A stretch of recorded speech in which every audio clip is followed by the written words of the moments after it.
Welcome to another Founder Wisdom Pod with Alex Bäcker.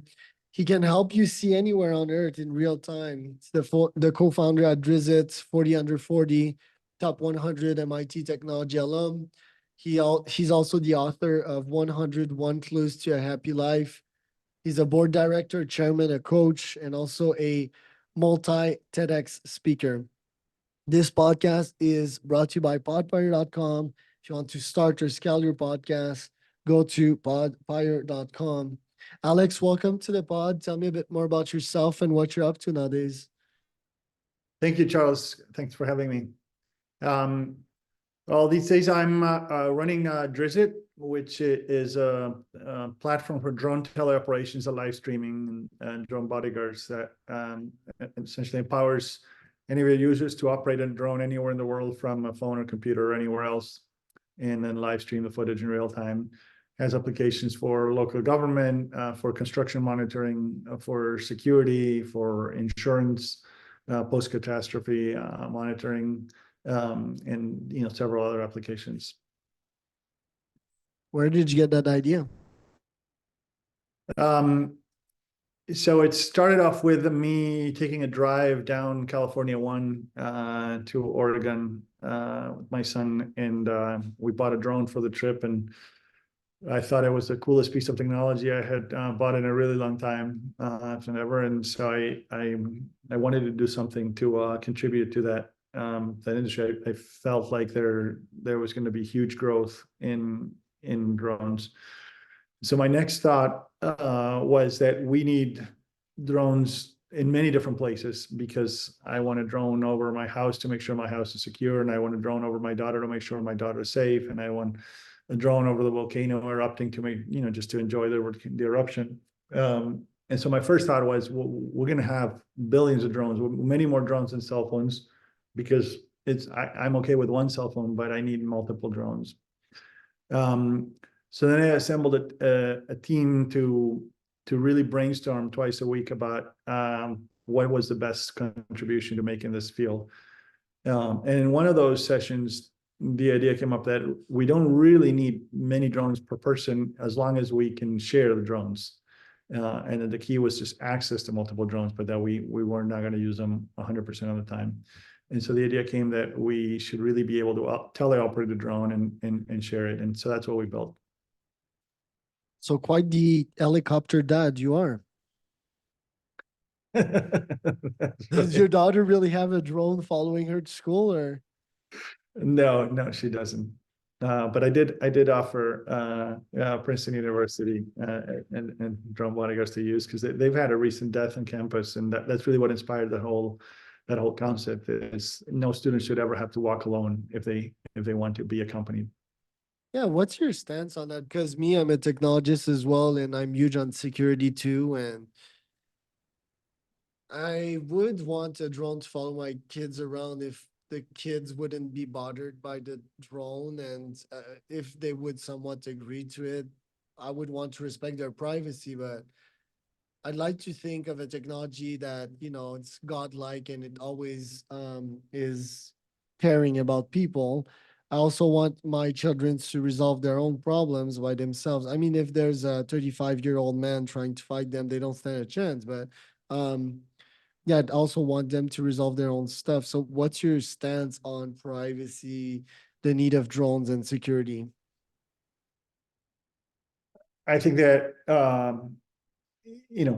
everybody has a right to life, liberty, safety, security, and that giving kids that doesn't attempt against their independence. So if I was attacked by somebody with a knife or a gun or anybody else, I would want a camera recording it. I would want a drone telling them that they're being recorded, and drone alerting campus security or police, so they can do something about it and follow the person in real time. So yeah, I don't think it attempts against privacy at all, because you can. I mean, these are situations, these are life and death situations where that primes over the privacy at that time. You don't need to take any other. You're not using this to monitor people. You're using this to keep people safe when they request it. Right. I think we accelerated too quick to the drone company. I want to learn about who Alex is because not a lot of Argentinians make it to where you made it today, and Latam founders, as per se. So, what's your story? How did you get where you are today? Ooh. Born and raised in Buenos Aires. Let's see, spent half a year in Germany as a kid. I spent 3 years in Peru where I learned to program with a Timex 1000 that my dad brought from a trip. And then really got into computer programming and started participating in these things called the International Olympiads of Informatics. I went to one representing Argentina in Minsk in Belarus, and then another one in Greece the following year. I was fortunate enough to become national champion of informatics in Argentina. But then I decided I really wanted to study science, and I think I thought a computer program is until the next version, but a discovery is forever. And so I studied biology at the University of Buenos Aires. And really made some great friends and had some amazing professors there, people like Alberto Conblit and Daniel Goldstein and Ernesto Timmerman. And eventually I transferred to MIT, finished at MIT in biology and economics, and then convinced a friend of mine to drive across country to go to Caltech. So I got a PhD at Caltech in neuroscience. In a program called computation and neural systems that's half about understanding how the brain works and half about building your own. That led to a lot of the early work in neural networks that sort of led to the current explosion in AI later on. And then I got a job at a great place called Sandia National Labs. It's a DOE lab out of Albuquerque, New Mexico, with a joint appointment with Caltech, and I did research, 3 years of research at the interface between information, mathematics, computation, biology. And at the end of that, I came up with some algorithms that led me to raise $10 million from Sand Hill Road money to start a first company, and that I got convinced by my mentor at the time to leave my fund research job and become the founding CEO of this company. And sort of I've been an entrepreneur ever since.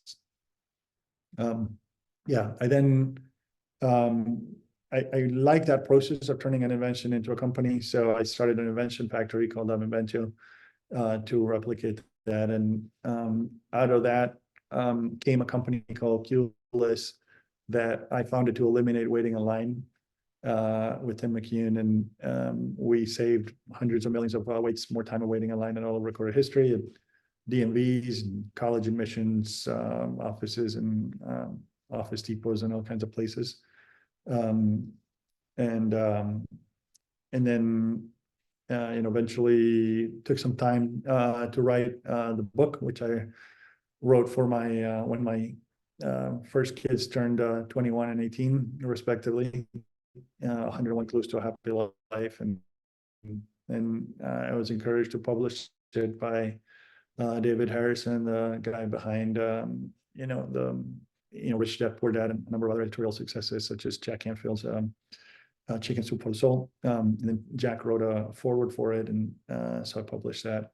And then started Drizzt. So that's sort of the story.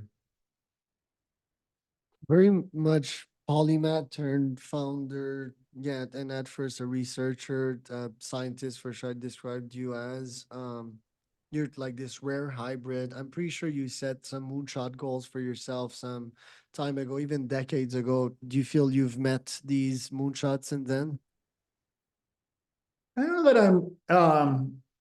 that I set goals with 10 years advance so much, but no, I think there's so much more to be done that I wouldn't say that I've achieved everything I want to do by any means. I mean, we live in such an exciting time, and there's people doing some amazing work. So certainly not want to rest in any laurels. I think there's a ton of interesting stuff to be done. Right.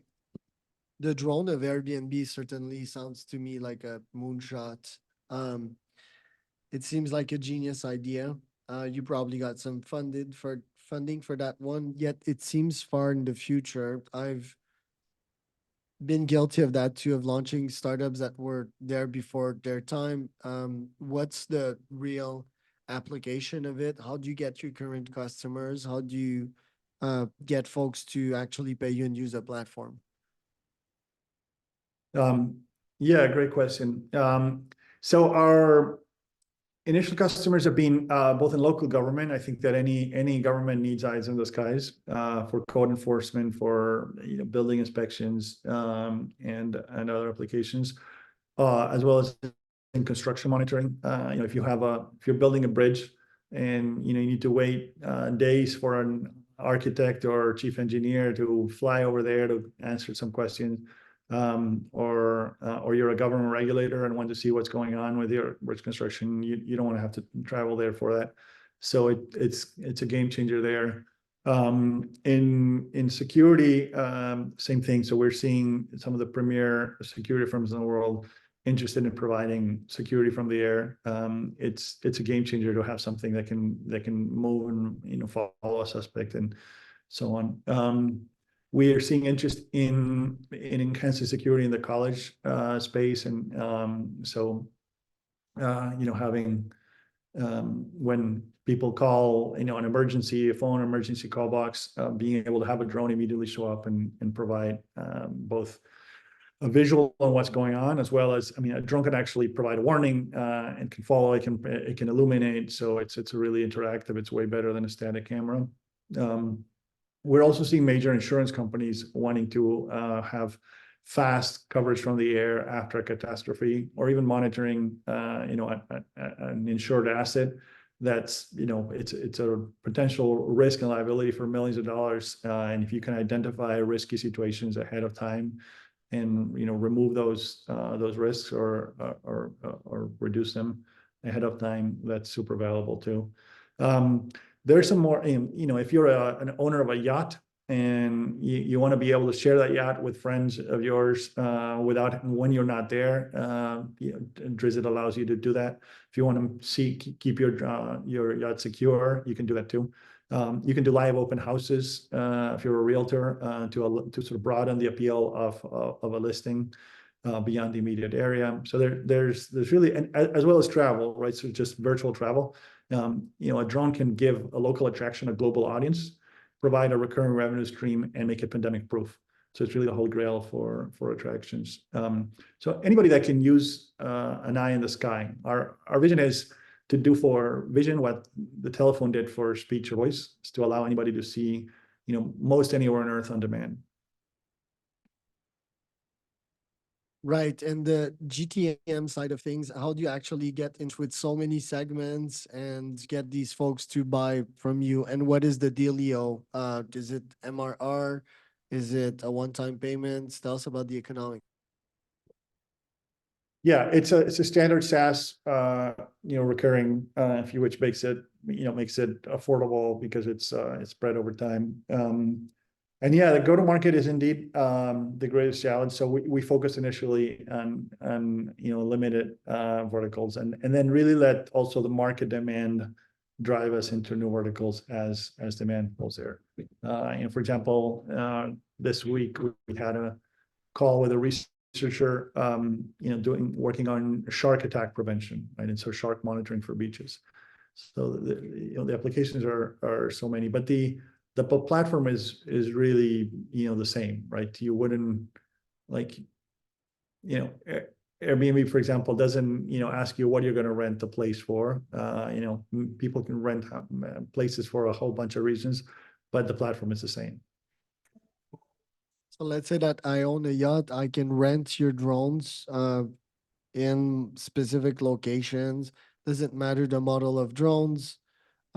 Where do you get all of these drones from? Is it from individuals that accepted to be on the platform? How does it work precisely? Yeah, so we can work with individual marinas to provide yachts to each marina, and then allow the marina to get a revenue stream from making that available to individual yacht owners. Right, and then I pay per day to use these drones, or I pay per month, and how much is it? Is it 500 a month, or? It varies, but yeah, it's not per day. It's sort of just a monthly or yearly fee. Okay, so monthly or yearly fee, interesting. Yeah, and the outreach itself, like, do you run ads? Because I've seen you've raised some seed money. Do you invest that in some ads to get these new clients? And are you focused on specific verticals as of now? Yes, we're focused on specific verticals now. And like I said, our initial clients have been both in government and construction monitoring. And yeah, we've actually we have not invested a lot in ads to date. Will you raise some more money? Because it seems that the 250K seed that I'm seeing here won't last for long with like your ambitions. So is that one of your top goals this year? Yeah, we will raise more money. With the other ventures that you've started, you've made important discoveries of the relationship of sunlight and COVID. Tell us a bit more about that. Yeah, sure. So when COVID broke out, it became quickly apparent to me that there was a geographical relationship between with the speed at which COVID cases were rising and fatalities were rising in different parts of the world. So initially I thought it might be related to sunlight, but or to temperature actually. But in looking at it more closely and really correlating the case growth across hundreds of cities to many different environmental parameters, it turned out that sunlight was really what was driving the differences, and that sunlight was really acting to stop the growth of the pandemic in the places where there was significant sunlight. So I wrote a whole bunch of papers on this, showing first that fact that I mentioned, then an effect of vitamin D behind that. So I think there's probably multiple effects. First of all, the sun itself is it's an RNA virus, and RNA viruses are labeled to UV radiation, and so intense sunlight will actually destroy the virus when exposed there. But in addition to that, and perhaps more importantly, this pandemic was really a pandemic of vitamin D deficiency. A large swath of the population is vitamin D deficient. And vitamin D deficiency was a key risk factor to the cytokine storms that COVID-19 produced. So it turns out that, and of course, you get vitamin D from the skin in response to sunlight. So that was an additional factor in driving this dependency, and you could see all kinds of consequences of this. So, for example, African Americans had they produce less vitamin D because they have darker skin in response to the same sunlight, and so in high latitude places like Michigan, the pandemic was disproportionately affecting African Americans. Not so much so in Florida, where there was enough sunlight, for example. So that was another interesting effect. The early press grouped together minorities, sort of grouped Latinos and African Americans together, and it turns out it was very different. Actually, Latinos had a protective effect towards COVID-19 fatality, because they actually, I found in a different study, they tend to spend more time outdoors, so they actually produce more vitamin D. So that was there's an interesting effect in the Muslim world, where the veils used by women in the Muslim world would, on the one hand, potentially protect them from contagion, but if they did get infected, they were vitamin D deficient, and so they had a higher case fatality. So it was interesting because it had it prompted a whole set of very different recommendations. One of the things is you had to have you wanted to have sunlight, which is sort of the opposite of staying indoors, right? So there's an advantage to staying isolated, but there's a disadvantage or the cost to pay from staying in the dark. And so it was important to let people go out and get their sunshine. Eventually, there was an open letter written by hundreds of scientists and physicians, including a former US Surgeon General, prompting governments to really address this vitamin D deficiency. I think also deeper than vitamin D, it's also like a social anxiety crisis. I think that humans are very anxious. They get affected by news, they get affected by peers, and the fear really spread and weakened the immune system and spiked the cortisol. What do you think about that? Yeah, stress is also something to be managed, for sure. And I guess it topped in 2020 with social media, with the elections, with the divisions we're seeing in society. Um, Not sure if I want to invest a couple millions proving my point in the research, but pretty sure about it. Your book, your music, how do you spend your time nowadays? You have many activities, and do you feel that everything intertwines? Every hour that you invest in writing a book or doing music is helping your drone business, for example? I don't think that everything intertwines together, but you know, I don't know. I have different interests in. I think it's healthy, and there's definitely cross-fertilization, and music you produce here can be used for applications. We've produced Drizzy videos using some of the music I produced. So they're and we meet interesting people in all these ways. So yeah, I think there are some definitely some cross-fertilization. How do you spend your time on a daily basis without, and I guess you do have some kind of ADHD brain, being able to juggle with ease without losing too much energy in between? Yeah, I don't know if I have a great, sort of systematic answer to that question. I try to do what probably everybody does, of focusing on the important and the urgent first. Um, I have a list of to-dos of things that I want to get done, and I sort of reprioritize that every so often to look at. One of the things I wrote in the book is a prioritization. There's sort of a paradox of prioritization. On the one hand, prioritization is hard because you need to look at every potential thing you could or should be doing in order to prioritize, and that's difficult. But on the other hand, prioritization is easier because you don't need to decide on the full order. You don't need to sort the whole list of things you need to do. All you need to decide is what's the top priority, and just focus on that. And that's a much easier sort of binary decision. So that's sort of the process, is figuring out what's the most important urgent or impactful thing I can be doing today, and then I go from there. So I think that we are very productive when we are in a state of flow, when we're doing something we really want to do. So I try to also listen to that, listen to my heart of what I really want to be doing at some point in time. And when I can, you can't always. Sometimes you have to just show up. But when I can follow that, that tends to be some of those most productive bouts. So what is the Darwinian reason for the reason of sex being according to you?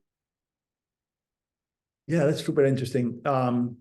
So it turns out that for a long time, biologists have assumed that that sort of like there's random variation, genetic variation from one generation to the next, and then the good ones among those get selected in life.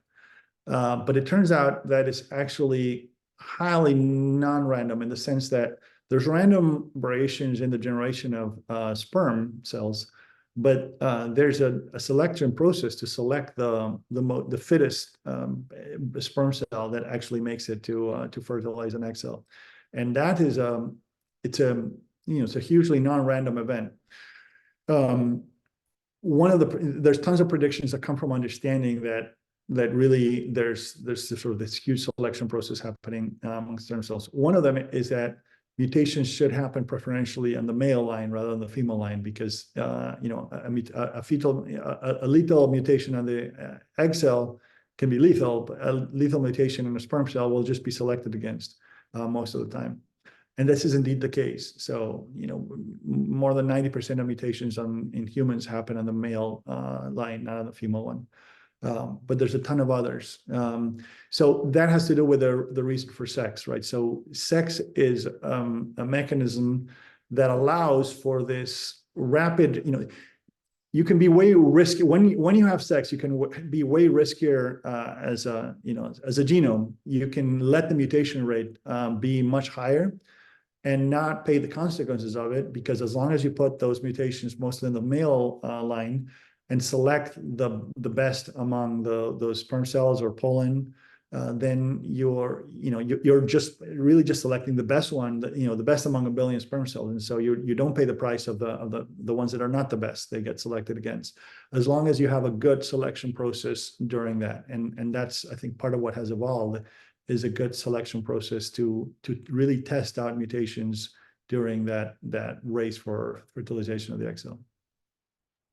So yeah, in like one line for the audience, like what's the reason for sex? Like what are you redefining here? Oh, so the redefinition of sex is so there's two different questions there. So sex has traditionally been defined as female are the ones that produce egg cells, which are the large, sometimes immobile gametes, and male produces the smaller, sometimes motile gametes. And it's not always the case, right? So fish can produce motiles. So what the theory says is that what my theory says is that the key in the difference between male and female is that male produces many gametes, of which are selected, the best of which are selected by the female, whilst female doesn't. Female is the one doing the selection for the most part. So that's females do the selection, males do the sort of spreading out and variety. And the why sex is there in order to get that selective mechanism, in order to be able to take a genome, split it in a billion different halves of versions of a half of the genome, and then select the very best of those for the next generation.